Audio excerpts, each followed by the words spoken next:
Hola a todos amigos, amigas, espero que estén bien, bienvenidos al canal. Hoy vengo con esta gran obra de acá llamada La muerte en Venecia, del escritor alemán Thomas Mann. Bien, he estado, digamos, leyendo un libro acerca de la contaminación y la ecología y realmente me ha sido una lectura bien compleja, bien difícil, porque de alguna manera me ha saturado de mucha información desalentadora, mejor dicho. Y en ese sentido he necesitado tener una pausa de esa lectura que es de este libro, la historia de las cosas de Annie Leonard, que voy, digamos, por esta parte de acá, que ustedes pueden ver ahí. Y estamos en el capítulo 2 recientemente y hay mucha información, muchas cosas de la cual se pueden hablar de este libro. Ahora, eh, me topé con Thomas Mann y esta es la segunda obra que leo de él. Y la primera la había leído hace como unos 8 o 7 meses atrás. Y de hecho hice una reseña en el canal respecto de La montaña mágica, que acá la tengo. Ahí está, La montaña mágica, que muchas veces puede la gente o las personas encontrarlas aburridas o complejas, pero es la gran obra del escritor alemán Thomas Mann y una de las más reconocidas junto a La muerte en Venecia, que vamos a hablar ahora, y Los Buddenbrook, creo que es la otra, que me gustaría tenerla. Y bueno, este libro que ven ustedes acá de Editorial Sol 90, bueno, me lo encontré en la calle, en la Plaza Sotomayor en Valparaíso y lo compré el día 13 de agosto, hace poquitos días atrás, y lo leí este fin de semana. Y lo más interesante es que está traducido por, ahí está, Juan José del Solar. Es la traducción que Editorial Edasa le cede a Editorial Sol 90 en el año 2003. ¿M? Y bueno, Juan José del Solar es un gran traductor que se ha especializado en traducciones del alemán al castellano y es muy reconocido en el ámbito, así que se los recomiendo cualquier libro que haya sido traducido por Juan José del Solar, en este caso, La muerte en Venecia. Y bueno, eh, ¿qué hablar de qué decir? Bueno, hay muchas cosas que decir, tiene hartas ideas que transmitir. La muerte en Venecia de Thomas Mann es una novela corta que creo que se publica en las primeras décadas del siglo XX. Y bueno, esencialmente eh, podemos decir que La muerte en Venecia se resume de la siguiente manera. Se cuenta la historia de Gustav von Aschenbach, un reconocido, digamos, escritor alemán de principio del siglo XX. La traducción no lo especifica, pero dice al inicio, creo. Mm, eh, ahí está.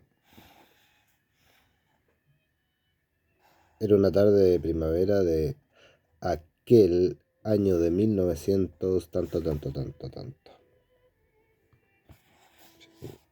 Ahí. Entonces, bueno, es la historia de este escritor, reconocido escritor de principios del siglo XX en Alemania, que ya ha cumplido 50 años y que se siente agotado de la rutina, de la rigurosidad creativa que él mismo se ha impuesto, digamos, como forma de trabajo, ¿sí? Como manera de trabajo literario. Entonces, en este caso, eh, él se siente ya saturado, agotado de esa rigurosa disciplina creativa y necesita un cambio de aire, efectivamente, necesita un cambio de aire para poder tomar un nuevo brío en su creación o en su carrera literaria, en su creación más que nada, en su forma de crear. Y por eso decide hacer un viaje, y un viaje corto desde Múnich, en Alemania, hasta Venecia, en Italia, ¿no es cierto? Si ustedes ven el mapa, se van a dar cuenta que están como casi en paralelo ambas ciudades, pero una más al norte y otra más al sur, ¿ya? Ahora, llega a un lugar llamado Lidio, ¿ya? Y allí este escritor se obsesiona apasionadamente por la belleza de un adolescente polaco llamado Tadzio, que se aloja también en el mismo hotel donde Gustav von Achenbach se va a hospedar a lo largo de toda la obra, ¿sí? Entonces, en este sentido, hay algunas cosas interesantes que quisiera destacar más adelante con ustedes, amigos. Algunas frases interesantes que me parecen dignas de ser mencionadas en el video.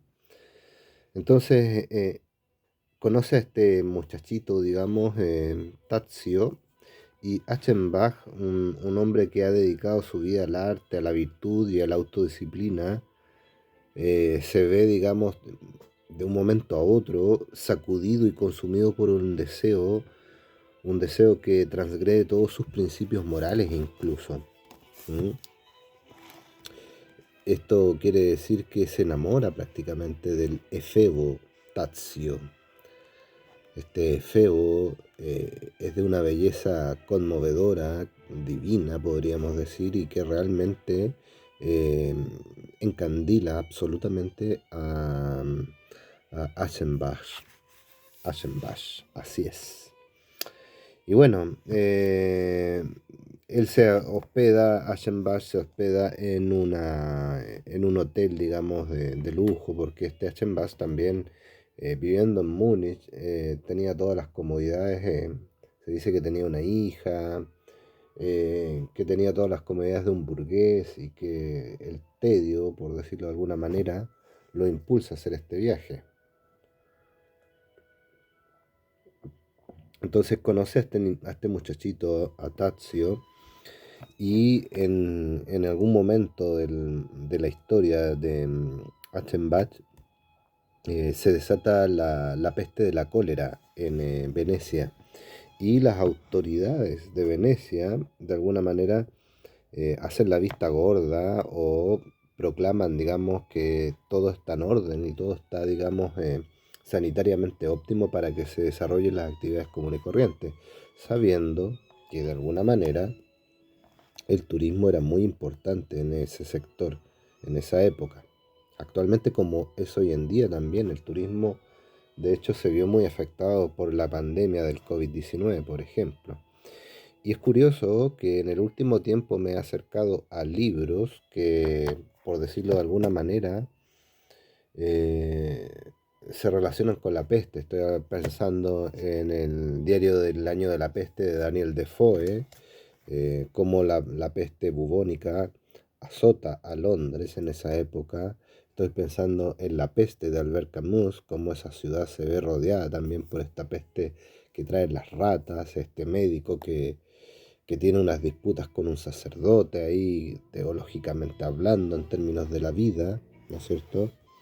Y de alguna manera es eh, una coincidencia, digamos, bastante curiosa para mí. Bueno, avanzando entonces en la explicación de lo que les quiero contar, eh, la peste azota, digamos, la epidemia del cólera azota, y las autoridades permanecen eh, totalmente, digamos, indiferentes en función del lucro, en realidad. Y eh, Achenbach decide quedarse, en Venecia, eh, a, a pesar de que fue advertido por un banquero inglés que le contó la verdad, digamos, le contó la firme, qué es lo que estaba pasando en Venecia y de qué se trataba toda este, esta forma de vaciarse de la ciudad de turistas en el mismo hotel. Se preguntaba, ¿no es cierto?, Achenbach, qué pasaba con eh, las personas que estaban hospedadas, porque él se quedó aproximadamente un mes y un poquito más, podríamos decir, hospedado en el hotel de los baños de Lido, de ese sector de Venecia. Y bueno, consciente de ese peligro, a pesar de ser advertido por parte de este banquero inglés, Achenbach decide quedarse obsesionado, desesperadamente obsesionado por Tazio, y se deja llevar por su decadencia moral y recurre a ciertas cosas y ciertos artilugios, a pesar de que siempre fue un cobarde, incluso en el momento en que quiso advertir a la familia de Tazio, a la institutriz, a la madre, a las hermanas de este Efebo, de este jovencito, este puber adolescente, ¿no es cierto? Extremadamente bello, fino, refinado y cautivador, seductor y que despierta los instintos más quizás oscuros y lascivos de alguna manera.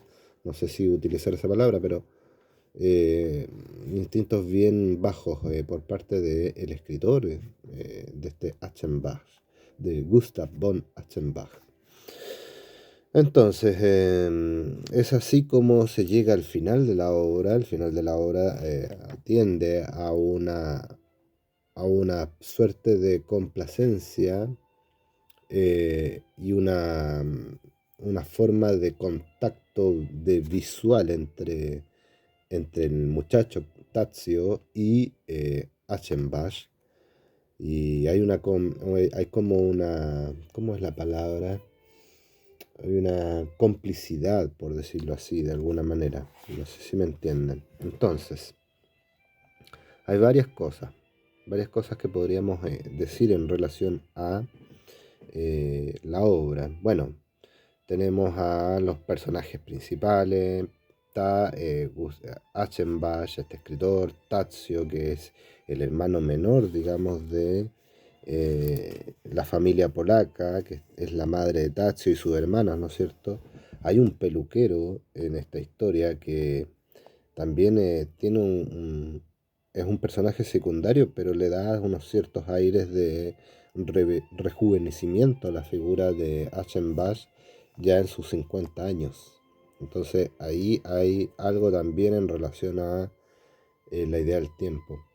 Hay una cosa curiosa que también me llamó la atención, que lo percibí en la lectura de La montaña mágica y que tiene que ver con estos lugares de vacaciones, estos lugares donde las personas de las distintas nacionalidades se entrecruzan y hay miradas cruzadas, hay un juego como escondido de caretas y de composturas sociales que hay que respetar, etcétera, etcétera. Me pareció curioso también esa idea, la noción del peluquero en relación a la idea del tiempo. Creo que por ahí también va una línea de lectura hacia la novela. Y en este sentido tenemos a ese peluquero, tenemos al gondolero que lo lleva al lugar a este lugar a Lidio, ¿no es cierto? Y que en un principio Achenbach se niega y bueno, después vuelve, qué sé yo, ahí tienen que, las personas, los lectores podrán darse cuenta, digamos, qué es lo que simboliza cada uno de estos personajes. Y tenemos los lugares en donde transcurre la historia. Múnich, que es como el punto de partida que de alguna manera representa ese orden, y aquí hay que hablar de aspectos incluso filosóficos que Nietzsche, por ejemplo, los aborda en la idea de lo apolíneo y lo dionisíaco. En el origen de la tragedia creo que habla acerca de esa idea filosófica, Friedrich Nietzsche, Y bueno, por ahí creo que tengo ese libro en algún lugar de la biblioteca. Y bueno, en este sentido, Múnich podría representar ese lado apolíneo, ese lado, digamos, súper, por decir, ordenado, ¿no es cierto? De disciplina, de burguesía también, que deja atrás Aschenbach porque tiene que ir al, al viaje que lo va a despercudir, por decirlo de alguna manera. Está Venecia y el Lidio, ¿no es cierto? El Lido, digo, ese escenario central, ¿no es cierto? Venecia es el escenario central que de alguna manera actúa como un espacio ambiguo entre la belleza, ¿ya? Eh, y la decadencia, muerte y misterio, por decirlo así. Belleza, muerte, misterio, decadencia. Decadencia en el sentido de, por ejemplo, reflejado en el gondolero, en sus tetras, en sus artimañas, que eh, de alguna manera las alucinó un poco Aschenbach. No es como que realmente se dé así la situación, tal y cual como un ultraje, por decirlo de alguna manera. Entonces está este lugar de obsesión de Aschenbach, que es Venecia, que es Lido, donde hay apariencias de civilización de alguna manera, pero que se derrumban, que caen, digamos, abruptamente porque de alguna forma también eh, podríamos decir que Venecia entra en esa lógica de, de obsesión de Aschenbach, que se va a inclinar por el lado dionisiaco. Hay un sueño que él tiene, ¿no es cierto?, que vive una fiesta muy lujuriosa de alguna manera y anticipa un poco el final que va a tener Aschenbach. Ahora, ahí está el sueño, la parte del sueño está en la página 84 en esta edición de la editorial Sol 90. Y bueno, ahí se describe un poquito qué es lo que siente, qué es lo que piensa, ¿no es cierto? Ahí hay una frase que yo destaco, una cópula promiscua e infinita. Bueno, de ahí vamos a hablar un poquito de las frases, grandes frases saca este libro, en realidad. También está otro escenario importante, volviendo después de esta digresión, retomando un poquito la idea de los lugares principales de la novela. Está la playa del Lidio, ya un espacio donde Aschenbach pasa, digamos, este laberinto moral que son las callejuelas de Venecia, que es como la psicología, podría simbolizar la psicología alterada, eh,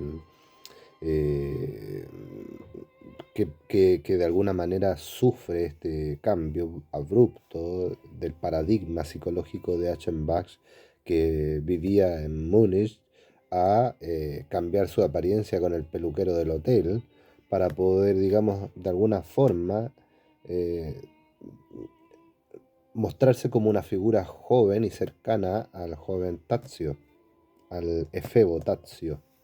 Entonces, en la playa del Lido, este espacio donde Achenbach pasa la mayor parte del día observando a Tazio, pero también lo persigue obviamente por las callejuelas, por la ciudad de Venecia, etcétera. Y este lugar, la playa del Lido, también es donde Achenbach tiene los encuentros más significativos con Tazio. Entonces, eh, simboliza este lugar de alguna forma una línea entre la vida y la muerte. Y es un escenario radical y mortal para el protagonista de la historia. Y bueno, podríamos decir que la historia se divide en algunos pasajes memorables también, algunas acciones fundamentales. La partida, por decirlo así, de Múnich, rechazando esa vida de agotamiento que tiene sencillamente Achenbach en Múnich, en Alemania. Tenemos también el encuentro al llegar a Valencia, ve a Tazio y queda inmediatamente fascinado por la belleza divina de este efebo. La obsesión viene a consecuencia de este encuentro, ¿no es cierto? Su admiración se convierte en una pasión obsesiva y silenciosa, por decirlo de alguna forma.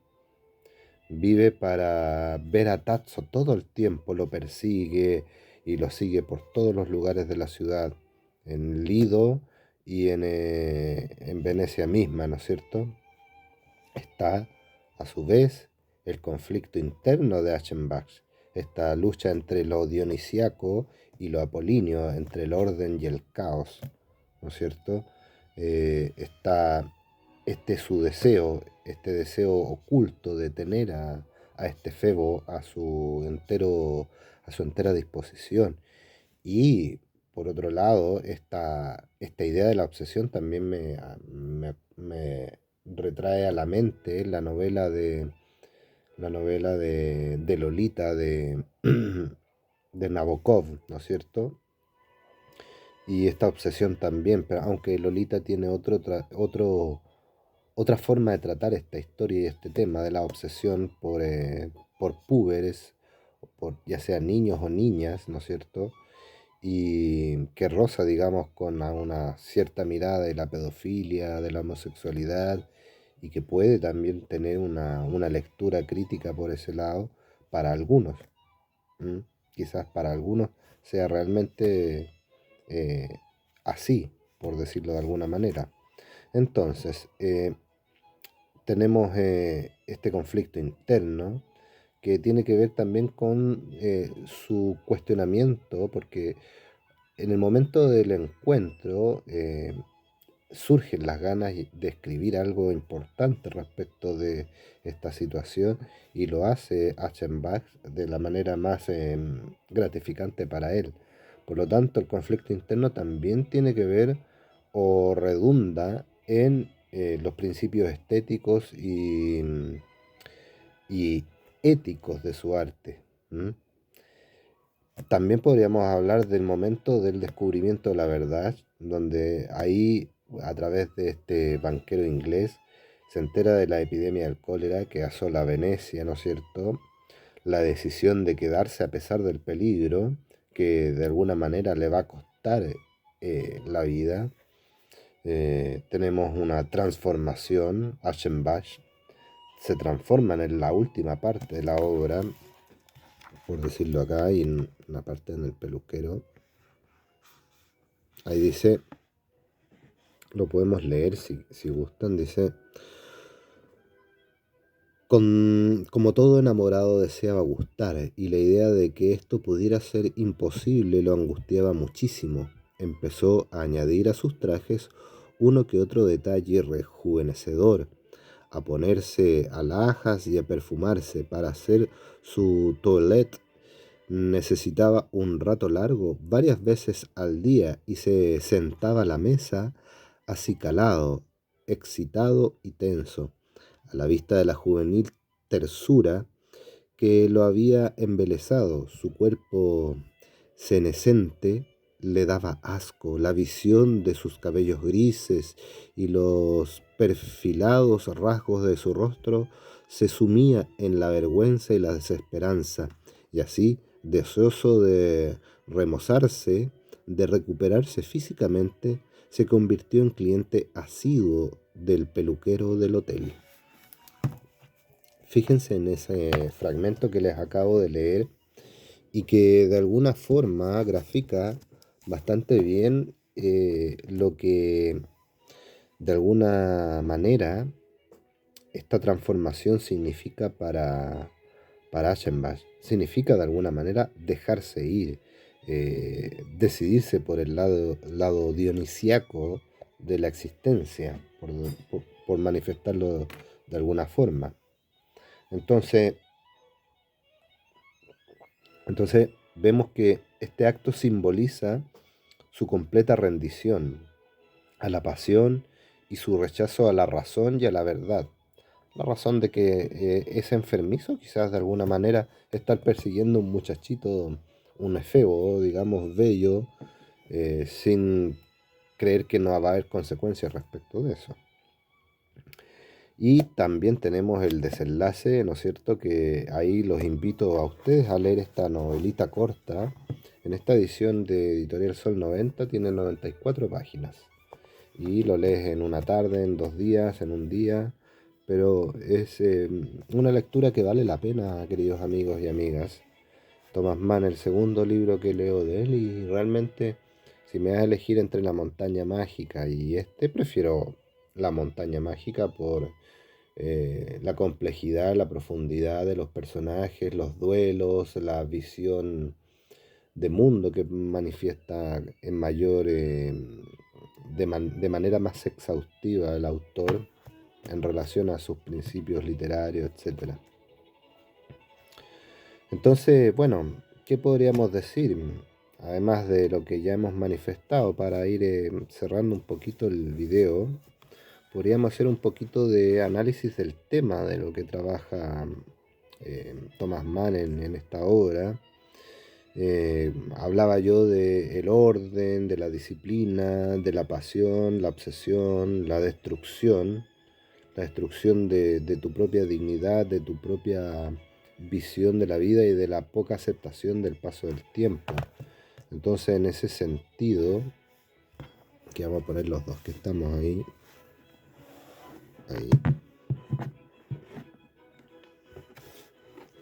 este estamos leyendo también, y ahí está, el de Thomas Mann. Bueno, entonces, a,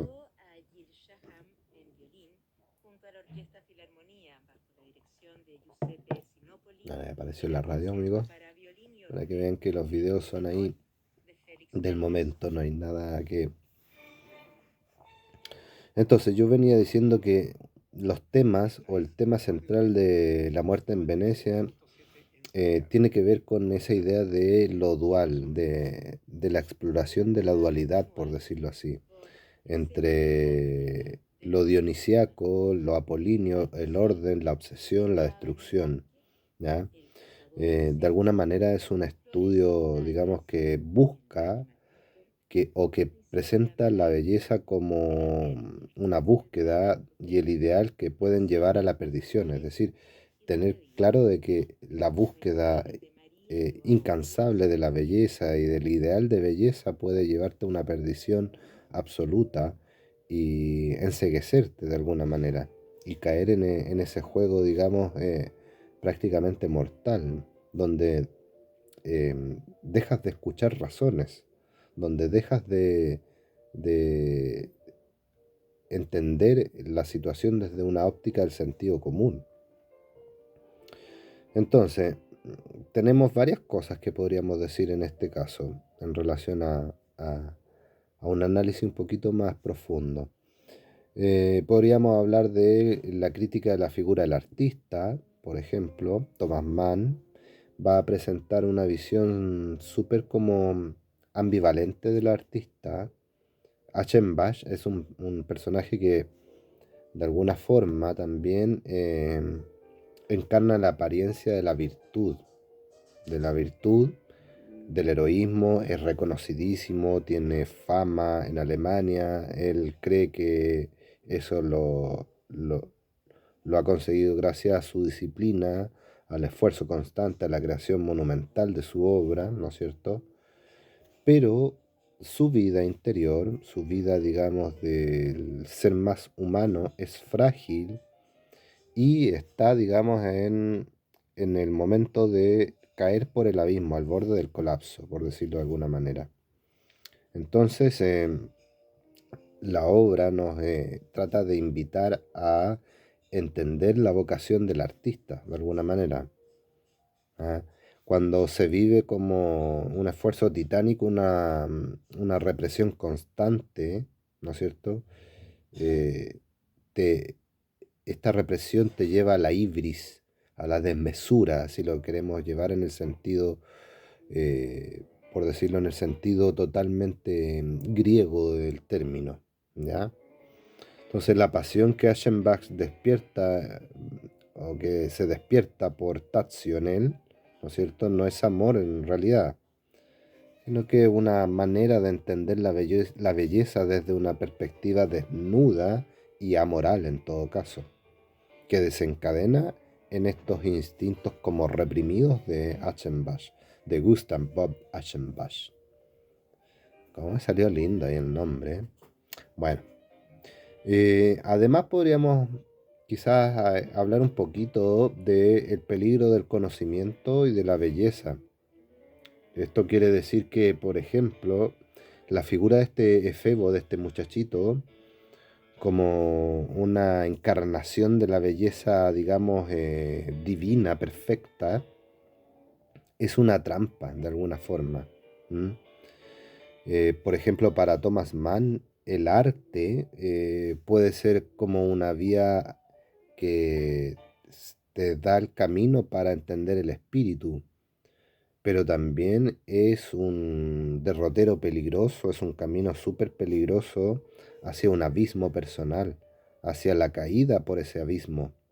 Entonces la obra explora que la idea de la belleza, ¿no es cierto?, en su forma más pura, elemental, prístina, por decirlo de alguna manera, es un ideal que puede corromper a las personas. Uno puede creer que es decir, a ver, eh, por más buenas intenciones esté pavimentado el camino, no necesariamente ese camino te lleva al cielo, sino te puede llevar al infierno. ¿Me entienden? Entonces, en ese sentido, hay un olvido de la moral y de la realidad. Achenbach se deja, digamos, engatusar como una suerte de canto de sirena de un Ulises que está amarrado a un mástil, pero Aschenbach no tiene ninguna amarra, entonces se deja llevar por las sirenas, por estas sirenas para dejarlos caer en el abismo, ¿no es cierto? Y, y de alguna manera él cree que allí, en la figura de Tadzio, está personificada la idea del símbolo de la perfección estética máxima. Ese ideal a él lo consume artísticamente hablando, podríamos pensar. ¿Mm? Entonces, bueno, de alguna forma también la obra de Thomas Mann nos habla acerca de el declive de la civilización y la moral. Esto quiere decir que la epidemia del cólera, que actúa como una metáfora súper potente, la enfermedad se extiende también de manera como paralela a la pasión que se desborda, o que desborda, mejor dicho, Aschenbach. Entonces, en ese sentido, son como cosas que van de la mano, por decirlo de alguna manera. Van de la mano y que van creciendo a la par. Son como hermanas gemelas, por decirlo así. Es decir, el declive de la civilización a través de el azote de esta peste y el declive de la moral de Aschenbach. Entonces, ahí hay algo, hay un punto. Las autoridades, cegadas por su codicia, eh, niegan la realidad, y Achenbach, cegado por su obsesión, niega el peligro real y elige la destrucción y se contamina con la manera más, mm, eh, a ver, se contamina con la manera más tolerable de llevar la enfermedad. Porque hay dos formas en que te describe Thomas Mann el cólera y los ataques que te llevan a la muerte, en esencia. Y Achenbach recibe el ataque del cólera al final de la obra de la manera más tolerable, más llevadera posible. ¿Mm? También podríamos decir, ya cerrando un poquito el video, la psicología de la obsesión, ¿no es cierto? es una visión magistral del proceso obsesivo de una persona que pasa de la admiración a la devoción y de la devoción a la vigilancia y de la vigilancia a la persecución, ¿no es cierto? Para después caer en la psicopatía prácticamente. Eh, en la novela nunca se plantea que hay un contacto físico con el muchacho, ni tampoco hay un diálogo, sino que hay un cruce como de miradas. ¿Ah? Hay un cruce como de miradas, pero que de alguna manera se transforma en una obsesión pura mental de Achenbach y a su vez es de una obsesión devastadora. Entonces, la obra te muestra cómo la pasión puede anular a un individuo, aislarlo y llevarlo a transgredir cualquier tipo de principios o códigos fundamentalmente éticos y a la postre destruirlo, obviamente. Entonces hay una negación de la realidad, la epidemia, y por otro lado está este autoengaño, la culminación de este autoengaño que vive Gustav von Achenbach, obsesionado con Tadzio, el polaco, el niño polaco. Y por último tenemos el simbolismo de la transformación. En la peluquería, donde hace este cambio de look, Achenbach se tiñe el pelo, se maquilla, cambia su ropa, ¿no es cierto? Eh, en el fondo representa una rendición total y final a la vanidad y al deseo. Y eso quiere decir que el personaje se vuelve de alguna forma grotesco. Un anciano que intenta aparentar ser joven, que hoy en día se ve mucho, ojo, ojo, que los Animal Prints, por ahí se ve mucho. No estoy diciendo nada, pero lo digo todo. Pero bueno, en el fondo se vuelve un personaje grotesco. Es un acto artificial que va y niega el paso del tiempo, el paso inevitable del tiempo, y que hay que aceptar las etapas de la vida tal como vienen, de alguna forma. Es el acto, es un esfuerzo y es un acto desesperado por mantener una fachada de artista heroico, por decirlo así. ¿Mm? Pero con el alma totalmente derruida. Bueno, en el fondo, concluyendo, esta obra de Thomas Mann, La muerte en Venecia, es de alguna manera una advertencia sobre los peligros de la obsesión de la estética absoluta, por decirlo de alguna manera, la pasión descontrolada, la obsesión por la belleza, eh, las ataduras morales que se rompen, las ataduras morales que no se respetan, devoran de alguna manera a las personas, al sujeto, y lo conducen a la aniquilación moral y física a la postre. Esa muerte en la playa al final, viendo una leve sonrisa en el rostro de Tazio, ¿m? De alguna forma es la representación de esa imagen que, de esa imagen perfecta que está mirando al artista derrotado, que dedicó de alguna forma su vida a perseguir la verdad, por un lado, para que muera víctima de una ilusión, totalmente perdido en su ensoñaciones y en su obsesión por la belleza representada en Tazio. Entonces está consumido por el deseo de esa belleza que lo destruye, simplemente. Es trágico, es profundo, esta lectura de esta obra, premios Nobel, Thomas Mann, La muerte en Venecia, y es de alguna manera un relato súper trágico acerca de la incapacidad humana de conciliar, de equilibrar la pasión, la razón y la realidad. Pasión, razón y realidad, y el precio que hay que pagar por vivir en un mundo plagado de apariencias en el fondo. Y Thomas Mann, tanto en esta novela me he dado cuenta como en La montaña mágica, nos habla de las apariencias y de sus consecuencias. Bueno amigos, espero que les guste, espero que estén todos muy bien. Dele un like, comparta y comente cosas interesantes. Hasta la otra.